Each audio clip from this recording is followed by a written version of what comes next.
You went through the interview process. They've given you an offer. Now, how do you evaluate if a job is right for you? Now, there's some things that right off the bat we can be like, nope, that is not for me. I don't want to do that. I don't think that matches my skill set. I'm not excited about that. Off the table. But what about when it aligns? What about when you're kind of excited about it? When it feels good? Okay. How then do you start to determine if it's really going to be for you, or if you might want to change your mind and do something else? Or maybe you have 2 offers at hand and you're debating between them, or 3, right? There's a lot of criteria that one uses to determine if something is for them or not.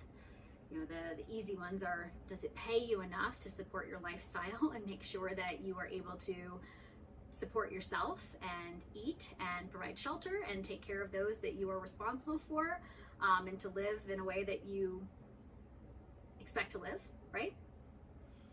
Up to you to determine if you can take more or less than, you know, maybe they're offering, or that you thought you could live on. But don't take jobs they're going to pay you less, knowing they're going to pay you less, and think that you can make it work if you have not done the due diligence up front to really put together your budget, to really understand your costs and expenses, and to really understand exactly what taking that offer would do to your finances. I've unfortunately seen this many times. I even did it myself. I took a pay cut to move at one point in my career, and I knew what it was going to do to me financially. And I, fully expected that after a year of waiting out a non-compete, then I'd be back to kind of where I had been previously.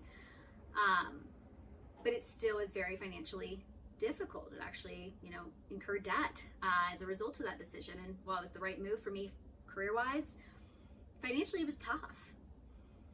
I've seen team members do that as well at organizations where they think they can take a pay cut and then they take it, and then they're really unhappy that now their quality of life has changed as a result of taking on a position, and now they're working harder and longer in order to take on more responsibility, and they don't feel like they're being appropriately compensated for that work. So I think first and foremost, does the job pay you what you need in order to live and do so in a way that you're comfortable with? Don't take a job if you're not confident in what it's going to do to your finances. So in addition to your base compensation, there's also all the other considerations, whether that be bonuses, commissions, equity stakes. You definitely want to make sure that you really fully understand what that is as a part of your offer, and that comprehensively it matches your expectations and you understand how it is that you can achieve those different compensation opportunities, and that you're comfortable with how you would actually be able to make those a reality. Do you understand how you're going to earn your equity, or do you understand how you're going to earn a commission, and do you feel confident about your ability to actually achieve that? That's super important as you go into determining if a position is right for you. There's organizations that will have sales team members with commission-based structures, and the team member thinks, oh gosh, I'm going to earn so much money, and then they don't realize how difficult it might be to build up their client base and to get to a point where they're actually earning that level. And as a result, now they're operating at a much reduced income structure that maybe is not sustainable. So make sure you fully understand the scope of your offer and exactly what it entails. In addition to the financial portion of your offer, make sure you understand all the other components of an offer as well. So that includes your health insurance, your disability insurance, your paid time off, any other opportunities or incentives. Some organizations do corporate retreats and programs, or others will offer different perks or travel bonuses, or there's lots of different ways that an organization elects to incentivize their employees. But make sure that you fully understand all of that, the full scope, and then if you have questions, you're actively talking with the hiring manager and the HR team ahead of time. You don't want to accept an offer and then be surprised surprised once you've taken it by things that you were not anticipating. You know, that includes union status, that includes the healthcare actual benefits, what your cost is going to be, that includes, you know, what is taking time off actually look like, that includes, you know, how frequently are you paid? Are you paid out on commissions? You know, is that something that you accrue quarterly, monthly? It's paid out at the end of the year, right? Like, these are all important things to know and understand as a part of the role and the offer to determine, like, at a baseline level, does this meet my expectations, and is it something that I would want to work for? Is my time, my energy, my effort, my skill best used in this position? And that's something that I don't think enough people truly take the time to consider. They think, gosh, I got a job, great. And then they don't pause and say, does this job help me recognize and realize what I'm looking for? I mean, my first job out of college, right? I had an offer and I thought, oh, great, I get paid this base salary. It's above average and I get benefits. Cool, great, I'm good, let's go. I didn't even know what the benefits were, right? They listed them out, but I didn't understand the specifics of them. I didn't understand what that meant. And I didn't know, I wasn't confident enough to be able to ask questions around what that really would mean for me. And so that's where, again, going through the interview process, going through the hiring process, it's corporate dating, and you're determining if it's the right fit for you. And so feeling empowered to ask the questions necessary for you to make informed decisions is critical in your decision-making process. You cannot effectively determine if a job is the right fit for you without going through all of the questions. Okay, so if you've done the due diligence to determine, you know, the qualifiers of, does this job compensate me effectively to make this position worth my time and while? And does it give me the benefits that I need in order to make it a compelling offer? And the answer is yes on both counts. Great.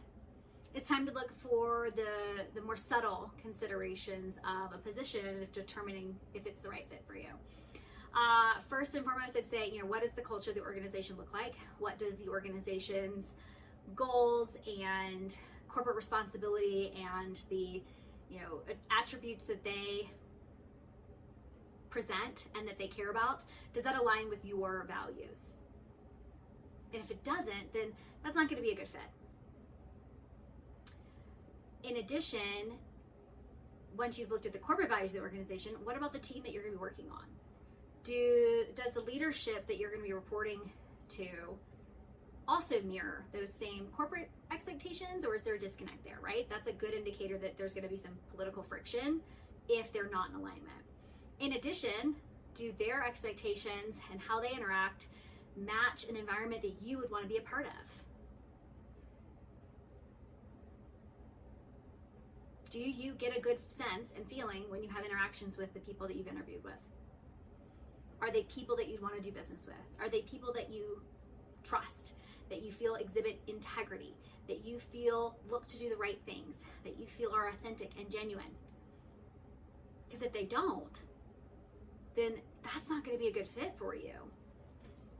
So if the company is going to pay you what you need, they are offering the benefits that you're excited about, that meet your expectations, the corporate culture is a good match, and the leadership that you're going to be reporting to is also a good match.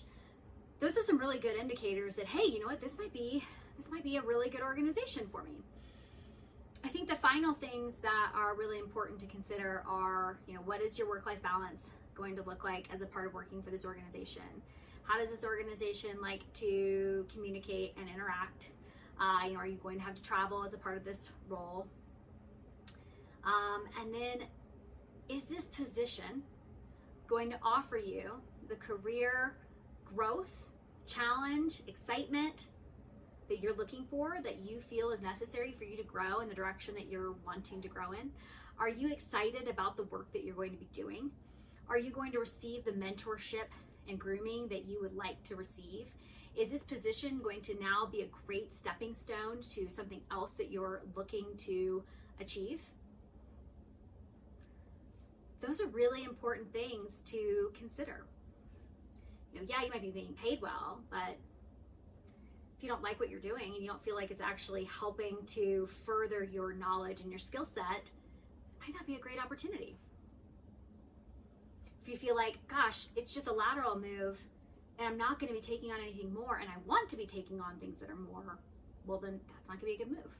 Now, if you're in a position where you're saying, you know what, I'm willing to take a lateral move because this is going to offer me more compensation, or it's going to offer me a better work-life balance, or it's going to grant me, better leadership to work within, or a different corporate reputation that I'm excited about to be a part of. Those are all valid considerations. Everyone will have different qualifiers to determine if a job is the right fit for them. For some people, the financial aspect of it might not be as critical as the work-life balance, or might not be as critical as the work that they're doing, or the fact that the company meets their own personal, social expectations. We all have different things that drive us, and that is perfectly wonderful.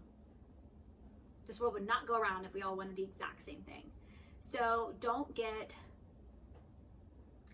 let your decision making be skewed by other people's expectation of what would and would not be a good job for you. You know yourself. You know if something is the right fit. When we take the moment to just take a step back, pause, and say, what does me operating in that role look like? Do I like that version of me? Am I going to be excited about that? Is that going to push me in the ways that I want to be challenged? Is that going to open the doors that I want to have opened? Is that going to give me the education, training, and connections that I am looking to achieve? Only you can decide for yourself. You cannot outsource that decision making to anyone else, because only you know what is best for you. But don't get blinded by one component or another of an offer. Don't get blinded by the fact that, gosh, I just got an offer. That's great. It is great. It's awesome. Taking the time up front to determine if a position is the right fit for you, if it's something you're going to be excited about, will go so far in ensuring that you are motivated by the work that you do, that you're excited, and that it's a great relationship between you and the company that you've chosen to work with. We spend so much of our life working. It should work for us. It should be a positive interaction. Work does not have to be slave labor.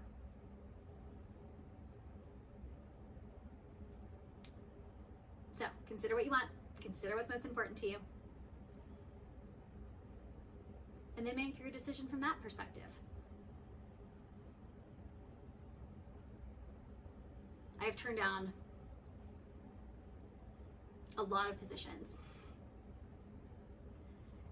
Companies that offer a great opportunity, great, cachet with the organization.